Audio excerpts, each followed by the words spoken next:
नमस्कार। आज हम पढ़ने वाले हैं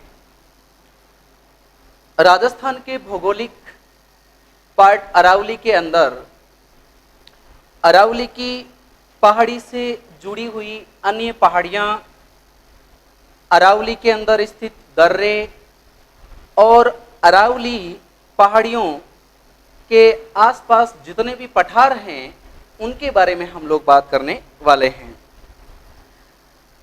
अरावली की जो पहाड़ी है जिसके बारे में हमने बात की है,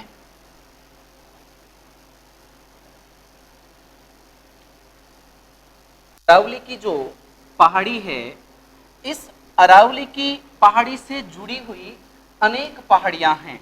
राजस्थान के अंदर अरावली की पहाड़ी से जुड़ी हुई अनेक पहाड़ियां हैं, जैसे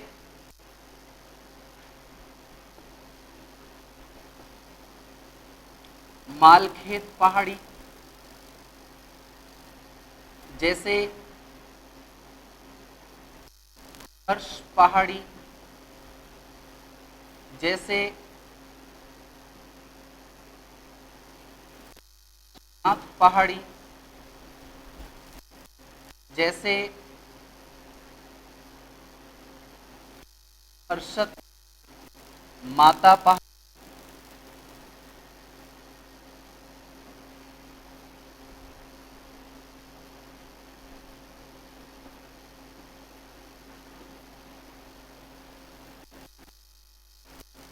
सुंदा पहाड़ी,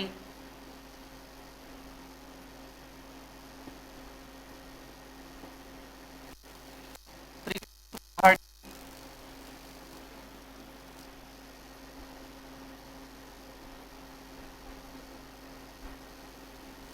हेमकूट पहाड़ी,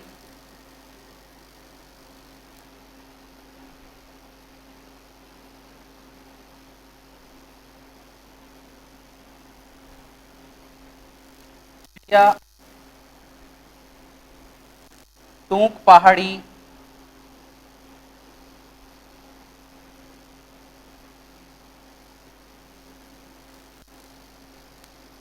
नानी पहाड़ी,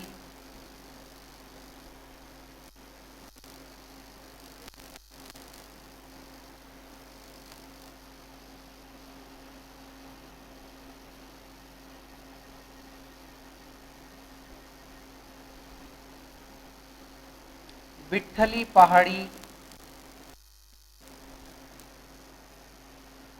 ये सभी पहाड़ियां जुड़ी हुई हैं अरावली से।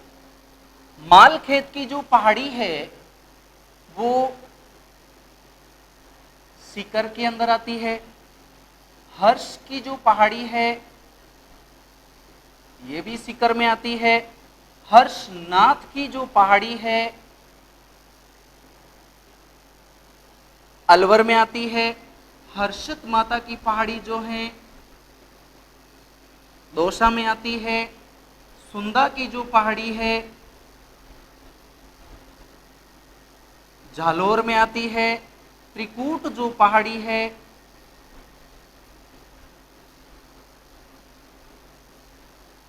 जैसलमेर में आती है। हेमकूट पहाड़ी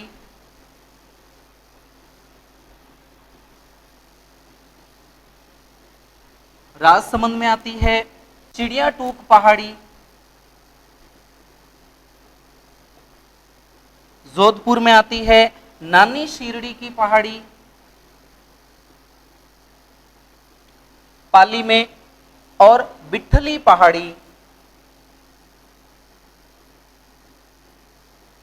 अजमेर के अंदर आती है। हम बात कर रहे हैं अरावली से जुड़ी हुई पहाड़ियों के बारे में। ऐसी पहाड़ियां जो अरावली पर्वतमाला के आसपास हैं, अरावली से जुड़ी हुई हैं। सबसे पहले हम बात करते हैं मालखेत की पहाड़ियां। मालखेत की पहाड़ियां जो है वो सीकर जिले के अंदर हैं। हर्ष की पहाड़ी सीकर में है, जिसके ऊपर हर्ष का मंदिर बना हुआ है, जीण माता का मंदिर बना हुआ है हर्ष की पहाड़ी पर। हर्षनाथ की पहाड़ी, याद रखिएगा, हर्षनाथ की पहाड़ी। हर्षनाथ की पहाड़ी कहां पर है? अलवर के अंदर है। हर्षनाथ की पहाड़ी अलवर के अंदर है। हर्षत माता की पहाड़ी दौसा के अंदर है। हर्षत माता का मंदिर बना हुआ है आभानेरी दौसा के अंदर, है ना, भांडारेज की बावड़ियों के पास में। तो ये दौसा के अंदर है। सुंदा पहाड़ी, सुंदा माता का मंदिर बना हुआ है सुंदा पहाड़ी पर, जालोर के अंदर। याद रखिएगा, राजस्थान का प्रथम रोपवे उड़न खटोला वो यहां लगाया गया है सुंदा पहाड़ी पर, है ना। राजस्थान का प्रथम रोपवे सुंदा पहाड़ी पर। राजस्थान का पहला भालू संरक्षण अभ्यारण्य भी, बियर रेस्क्यू सेंटर भी सबसे पहले जालोर में लगाया गया है। फिर है त्रिकूट पहाड़ी। त्रिकूट पहाड़ी के ऊपर जैसलमेर का दुर्ग बना हुआ है, जिसे स्वर्णगढ़ दुर्ग या सोनार दुर्ग के नाम से भी जाना जाता है। सोनारगढ़ किला वो त्रिकूट पहाड़ी के ऊपर बसा हुआ है। फिर बात करते हैं हेमकूट पहाड़ी, राजसमंद के अंदर है। याद रखिएगा, हेमकूट पहाड़ी के ऊपर कुंभलगढ़ का किला बना हुआ है। हेमकूट पहाड़ी के ऊपर कुंभलगढ़ का किला बना हुआ है। फिर हम बात करते हैं चिड़िया टूक पहाड़ी।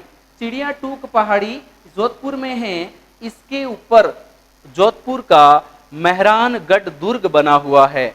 मेहरानगढ़ दुर्ग, जिसे गढ़ जोधाना भी कहते हैं, चिड़िया टूक पहाड़ी के ऊपर बना हुआ है। माना जाता है कि यहाँ पर चिड़ियानाथ जी महाराज किसी जमाने के अंदर तपस्या किया करते थे, इसीलिए इस पहाड़ी का नाम चिड़िया टूक पहाड़ी रखा गया है।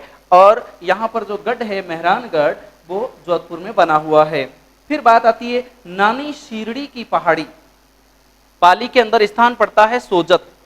सोजत का किला नानी शीरडी की पहाड़ी के ऊपर बना हुआ है। नानी शीरडी की पहाड़ी के ऊपर बना हुआ है सोजत का किला, जो पाली जिले के अंदर है। राव चंद्रसेन का संबंध इसी सोजत के किले से माना जाता है। यहाँ पर सारण की पहाड़ियां हैं। नानी शीरडी की पहाड़ियों के पास सारण की पहाड़ियां हैं। उन सारण की पहाड़ियों के अंदर उनका समाधि स्थल बना हुआ है, उनकी वहीं पर मृत्यु हुई है, उनका स्मारक बना हुआ है। फिर बात करते हैं बिठली पहाड़ी। इसे तारागढ़ पहाड़ी के नाम से भी जाना जाता है। यहाँ पर तारागढ़ या अजय मेरू दुर्ग बना हुआ है, जो अजमेर जिले के अंदर बना हुआ है। इन सभी पहाड़ियों का संबंध माना जाता है अरावली की पर्वतमाला से। ये सभी पहाड़ियां अरावली पर्वतमाला से जुड़ी हुई हैं।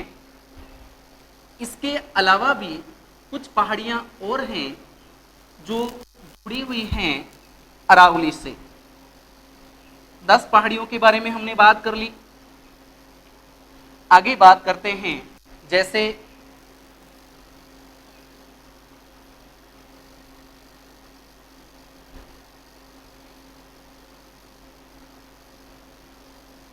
छप्पन की पहाड़ियां। छप्पन की पहाड़ियां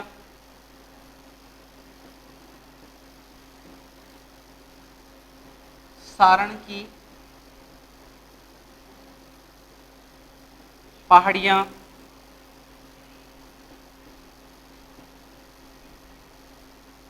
जसवंतपुरा की पहाड़ियां, जसवंतपुरा की पहाड़ियां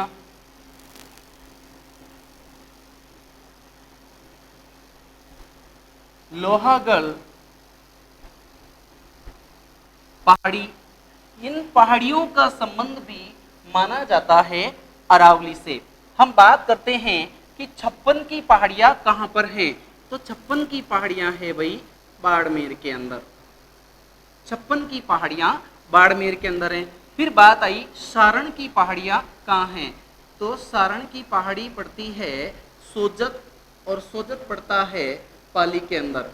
याद रहे, सोजत राजस्थान और भारत के अंदर मेहंदी के लिए विश्वविख्यात है सोजत, और गरासियों की फाग के लिए भी सोजत को महसूर माना जाता है। दूसरी बात आती है, तीसरी बात जसवंतपुरा की पहाड़ियां। तो जसवंतपुरा की पहाड़ियां है भाई जालोर के अंदर। जसवंतपुरा की पहाड़ियां जालोर जिले के अंदर हैं। फिर बात आती है लोहागढ़ की पहाड़ी। लोहागढ़ की पहाड़ी मानी जाती है झुंझुनू जिले के अंदर। झुंझुनू जिले के अंदर लोहागढ़ की पहाड़ी मानी जाती है। तो इस प्रकार से इन सभी पहाड़ियों का संबंध कहीं ना कहीं अरावली पर्वतमाला से माना जाता है। इनके अंदर एक पहाड़ी का नाम इस प्रकार से लिखते हैं, आडावला। बूंदी के अंदर अरावली पर्वतमाला को ही आडावला कहा जाता है। उसी प्रकार से एक नाम आता है सिवाना। सिवाना पहाड़ी। सिवाना पहाड़ी बाड़मेर में पड़ती है, बाड़मेर जिले में पड़ती है सिवाना की पहाड़ियां। तो इन सभी पहाड़ियों का संबंध कहीं ना कहीं अरावली से जोड़कर देखा जाता है। लेकिन एक पहाड़ी ऐसी है जो अरावली से रिलेटेड नहीं मानी जाती, जिसका संबंध अरावली से नहीं जोड़ा जाता, वह मुकुंदवाड़ा की पहाड़ियां। मुकुंदवाड़ा, मुकुंदवाड़ा की जो पहाड़ियां हैं, मुकुंदवाड़ा की पहाड़ियां ये राजस्थान के कोटा और झालावाड़ के अंदर है मुकुंदवाड़ा की पहाड़ियां।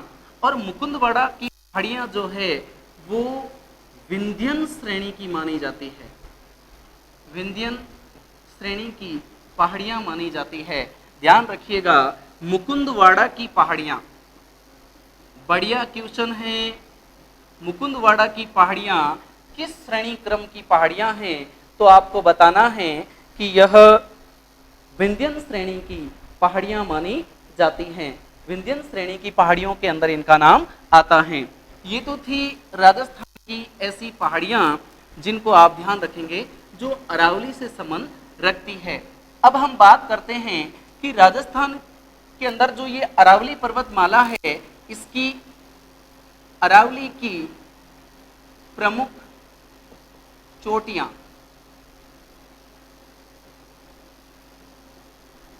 प्रमुख चोटियां। इसके अंदर एक छोटा सा ट्रिक आपको ध्यान में रखना है।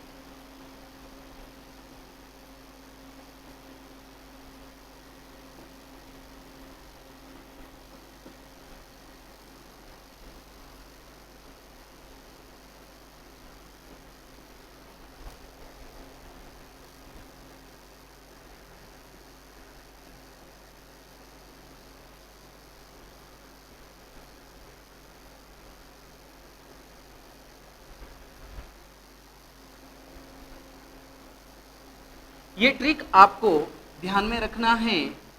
गुरु से दिल जरा अच्छा रमा लो, गुरु से दिल जरा अच्छा रमा लो, ऋषि कमला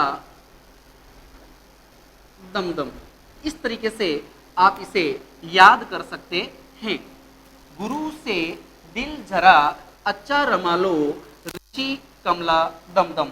इस तरीके से अगर आप इसे याद करेंगे तो आपको बहुत ही जल्दी और सरलता से याद हो जाएगा। सबसे पहले मैं बात करता हूं गुरु शिखर की। गुरु शिखर, गुरु शिखर माउंट आबू सिरोही के अंदर है। गुरु शिखर माउंट आबू सिरोही के अंदर है और इसकी ऊंचाई मानी जाती है 1722 या 27। मैंने आपको बता रखा है कि 1722 तो गुरु शिखर की ऊंचाई है और दत्तात्रेय ऋषि का मंदिर जो माना जाता है वो 5 मीटर की हाइट मानी जाती है।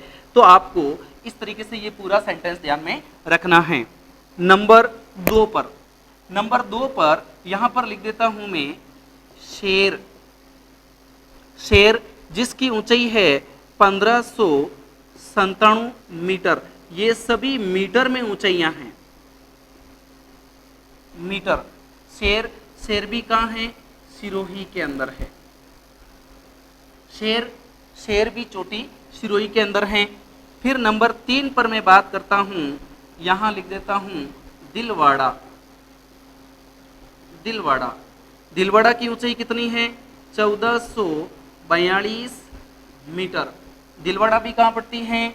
सिरोही, सिरोही क्षेत्र में पड़ती है दिलवाड़ा पहाड़ी।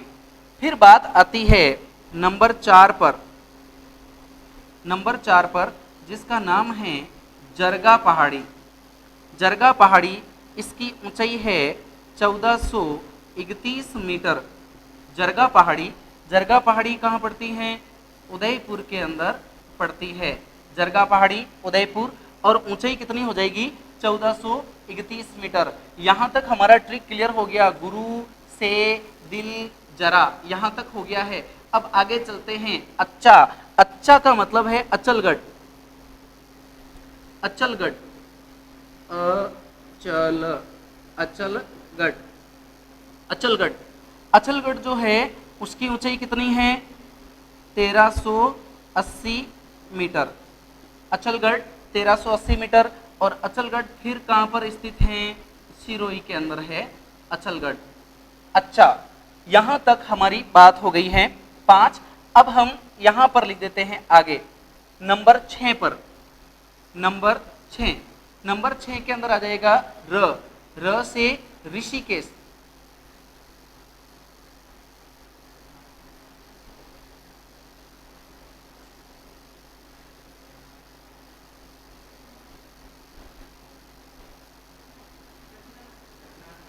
र से रघुनाथगढ़ माना जाएगा। 6 5 होगी, छठी रघुनाथगढ़, जिसकी ऊंचाई मानी जाती है 1055 मीटर। याद रखिएगा, र से रघुनाथगढ़ है और रघुनाथगढ़ की ऊंचाई है 1055 मीटर। नाम है रघुनाथगढ़, रघुनाथगढ़। और रघुनाथगढ़ पड़ती है सीकर के अंदर। रघुनाथगढ़ सीकर के अंदर है। उसके बाद में है माँ, माँ से है मालखेत। मालखेत की ऊंचाई मानी जाती है 1052 मीटर। मालखेत, मालखेत चोटी जो है वो मानी जाती है 1052 मीटर। और मालखेत भी कहाँ पर स्थित है? सीकर के अंदर। मालखेत भी कहाँ है? सीकर के अंदर। उसके बाद में 8 नंबर पर बात आती है लो से लोहागढ़। लो से लोहागढ़, जिसकी ऊंचाई मानी जाती है 1051 मीटर। 1051 मीटर। और नाम है लोहागढ़, लोहागढ़। और ये चोटी झुंझुनू के अंदर मानी जाती है। झुंझुनू, राजस्थान का झुंझुनू जिला वहां पर है। उसके बाद में नाम आता है ऋषिकेश का। उसके बाद में नाम आता है 9 नंबर पर ऋषिकेश, जिसकी ऊंचाई मानी जाती है 1017 मीटर। ऋषिकेश की ऊंचाई मानी जाती है 1017 मीटर। 1017 मीटर। ऋषिकेश,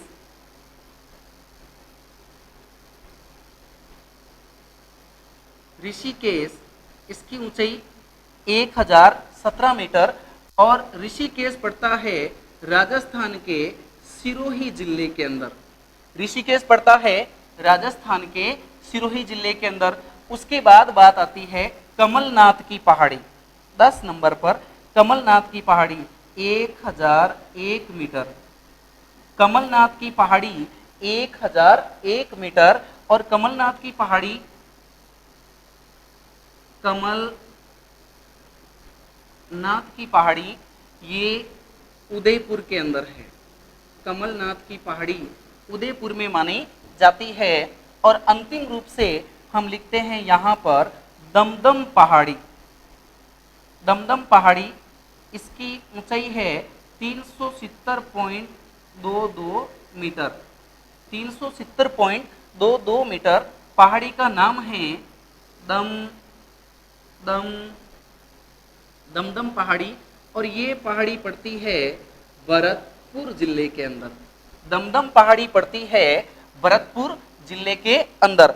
तो हमने यहाँ पर 11 चोटियों के बारे में, जो ऊंची चोटियां हैं उनके बारे में बात की है। उनका ट्रिक है गुरु से दिल जरा, अच्छा, रमालो, ऋषि कमला, दमदम। इस तरीके से अगर आप इसे याद करेंगे तो बिल्कुल मैंने ऊंचाई से नीचे की ओर का ट्रिक तैयार किया है जो आपको बहुत ही हेल्प करेगा। सबसे पहले हमने बात करी गुरु शिखर। गुरु शिखर सिरोही के अंदर हैं। कल हमने बात करी है कि गुरु शिखर को संतों का शिखर कहा है कर्नल जेम्स टॉड ने। गुरु शिखर माउंट आबू के अंदर है और माउंट आबू को कर्नल जेम्स टॉड ने हिंदू ओलंपस भी कहा है, क्योंकि यहाँ पर बहुत सारे देवी देवताओं के देवालय बने हुए, मंदिर बने हुए हैं। दूसरी बात आती है 1597 मीटर शेर। शेर भी सिरोही के अंदर हैं। फिर बात आती है 1442 मीटर, तो 1442 मीटर दिलवाड़ा। दिलवाड़ा चोटी भी सिरोही के अंदर है। दिलवाड़ा के जैन मंदिर बहुत ही फेमस मंदिर हैं। उसके बाद में बात करते हैं जरगा पहाड़ी, जरगा चोटी, तो ये 1431 मीटर की ऊंचाई पर है और उदयपुर के अंदर है, उदयपुर के अंदर है। फिर बात करते हैं अचलगढ़। अचलगढ़ 1380 मीटर की ऊंचाई पर है और सिरोही के अंदर है। उसके बाद में बात करते हैं रघुनाथगढ़, सीकर के अंदर है। याद रखिएगा रघुनाथगढ़ उत्तरी अरावली की सबसे ऊंची चोटी है। उत्तरी अरावली की सबसे ऊंची चोटी रघुनाथगढ़ को माना जाता है और ये है सीकर के अंदर। फिर बात करी हमने मालखेत की चोटी, ये 1052 मीटर की ऊंचाई पर है और सीकर जिले के अंदर है। फिर बात करी हमने लोहागढ़, लोहागढ़ 1051 मीटर की ऊंचाई और झुंझुनू के अंदर है। फिर बात करी हमने ऋषिकेश के बारे में, तो ऋषिकेश 1017 मीटर है और सिरोही जिले के अंदर है। फिर बात करी कमलनाथ की पहाड़ी, कमलनाथ की पहाड़ी 1001 मीटर की ऊंचाई पर है और यह चोटी उदयपुर के अंदर अवस्थित है। कमलनाथ की चोटी उदयपुर के अंदर है। और अंतिम रूप से हम यहाँ बात करते हैं दमदम या दमदमा पहाड़ी, तो ये भरतपुर के अंदर है और 370 मीटर की ऊंचाई पर है। दमदम पहाड़ी के ऊपर बयाना दुर्ग बना हुआ है जिसे बाणासुर दुर्ग के नाम से भी जाना जाता है। बयाना दुर्ग या बाणासुर दुर्ग के नाम से जाना जाता है भरतपुर के अंदर, वह इस दमदम पहाड़ी के ऊपर बना हुआ है। तो ये थी राजस्थान की कुछ महत्वपूर्ण चोटियां, ऊंची चोटियां जो हम हर बार पढ़ते हैं। कई बार एग्जामिनेशन में इन पर सीधा सवाल पूछ लिया जाता है। हालांकि हमने अरावली के अंदर इन सबको पढ़ा है, लेकिन अलग से मैंने ट्रिक बना करके आपको समझा दिया। अब हम बात करते हैं कि इस अरावली क्षेत्र के अंदर, अरावली क्षेत्र के अंदर कौन कौन से दर्रे हैं।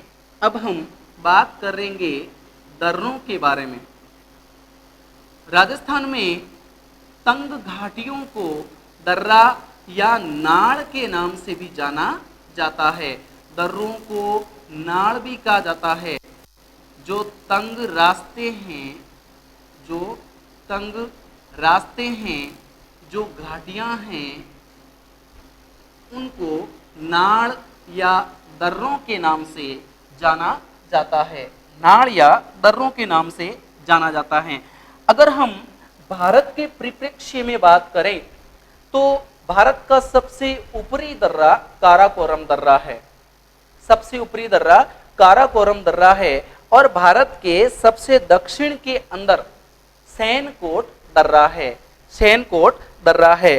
तो इस प्रकार से हम दर्रों के बारे में बात करेंगे कि राजस्थान के अंदर कौन कौन से प्रमुख दर्रे हैं। तो सबसे पहले मैं दर्रे का नाम लिखता हूं, केलवाकी नाड़। केलवाकी नाड़ ये दर्रा उदयपुर में है। उदयपुर में है केलवाकी नाड़। नंबर 2 पर हाथी नाड़, ये भी उदयपुर में है। हाथी नाड़ भी उदयपुर में है। अब देखो एक प्रश्न यहां पर, तीसरा फुलवारी की नाड़। फुलवारी की नाड़ ये भी उदयपुर में है।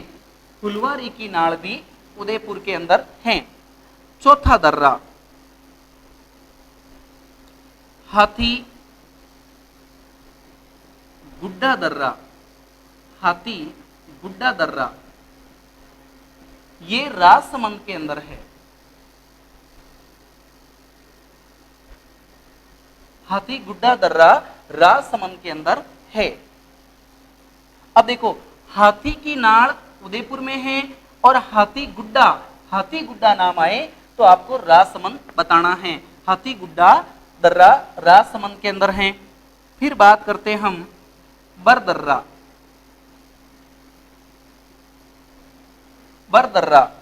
बरदर्रा अजमेर में है। बरदर्रा अजमेर में है। उसके बाद में हम बात करते हैं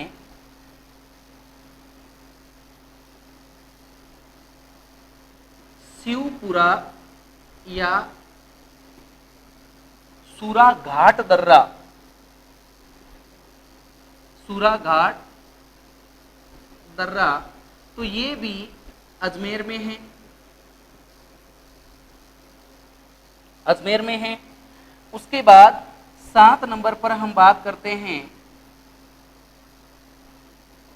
परवारिया दर्रा। परवारिया दर्रा ये भी अजमेर में है। अजमेर के पूरब के अंदर, अजमेर का जो पूर्वी भाग है वहां पर है परवारिया दर्रा। परवारिया दर्रा तो पहले हम इनके बारे में बात कर लेते हैं कि केलवा की नाड़ जो है वो कहां पर है। केलवा की नाड़ उदयपुर के अंदर है। केलवा की नाड़ का जो दर्रा है वो उदयपुर के अंदर है, केलवा की नाड़। फिर हाथीनाड़ दर्रा भी उदयपुर के अंदर है। हाथीनाड़ दर्रा भी उदयपुर में है। फिर सवाल आता है फुलवारी की नाड़। ये कई बार पूछा गया प्रश्न है। फुलवारी की नाड़, फुलवारी की नाड़ दर्रे के अंदर मानसी और वाक्कल नदियों का उद्गम माना जाता है। मानसी और वाक्कल, मानसी और वाक्कल नदियों का उद्गम माना जाता है फुलवारी की नाड़ से। फुलवारी की नाड़ से इनका उद्गम माना जाता है। फिर बात करते हैं हाथी गुड्डा दर्रा। ये राजसमंद के अंदर है। हाथी गुड्डा दर्रा कुंभलगढ़ जाने का मार्ग, कुंभलगढ़ जाने का मार्ग जो है वो हाथी गुड्डा दर्रा से होकर के निकलता है। फिर बात करते हैं बरदर्रा। तो बरदर्रा जो है वहां से नेशनल हाईवे 14 गुजरता है। आगरा को अहमदाबाद से जोड़ने का काम करता है बरदर्रा। आगरा को अहमदाबाद से जोड़ता है। अहमदाबाद से जोड़ता है। आगरा को अहमदाबाद से जोड़ने का काम करता है बरदर्रा। फिर बात आता है शिवपुरा या सूराघाट दर्रा। शिवपुरा या सूराघाट दर्रा ये अजमेर के अंदर स्थित है। शिवपुरा या सूराघाट दर्रा, और शिवपुरा या सूराघाट जो दर्रा है ये अजमेर के दक्षिणी हिस्से के अंदर आता है, जहां से उदयपुर वाला नेशनल हाईवे नंबर 8 निकलता है, NH 8।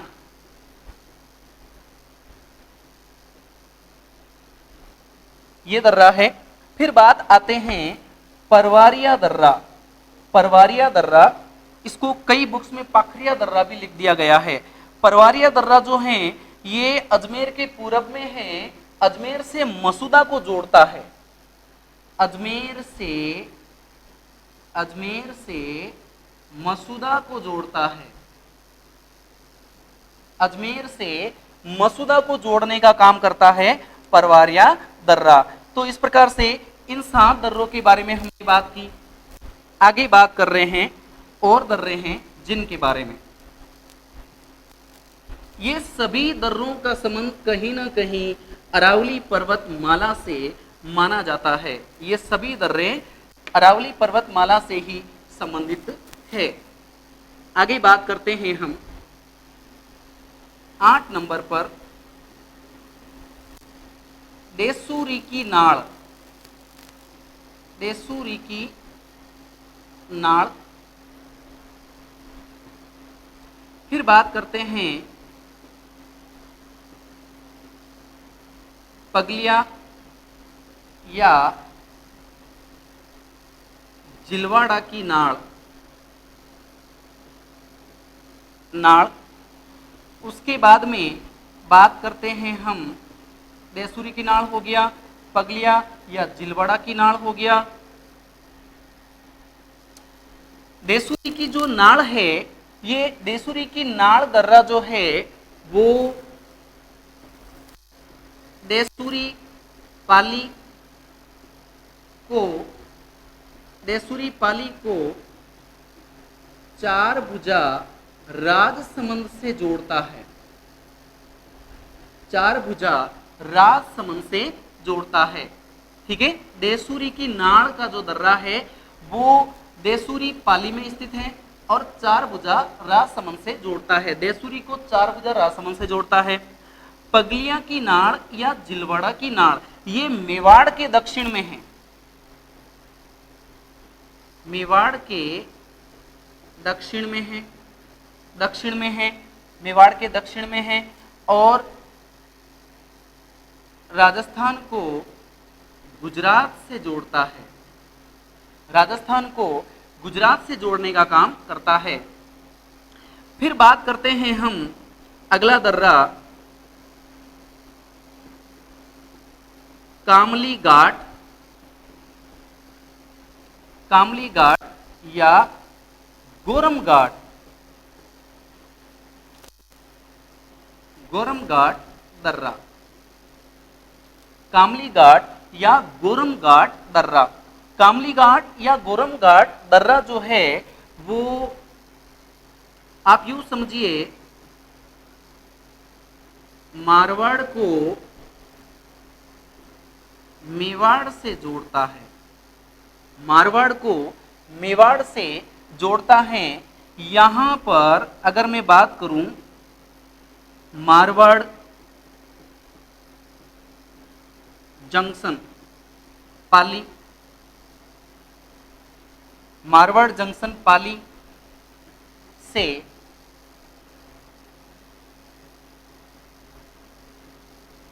अमेठ उदयपुर तक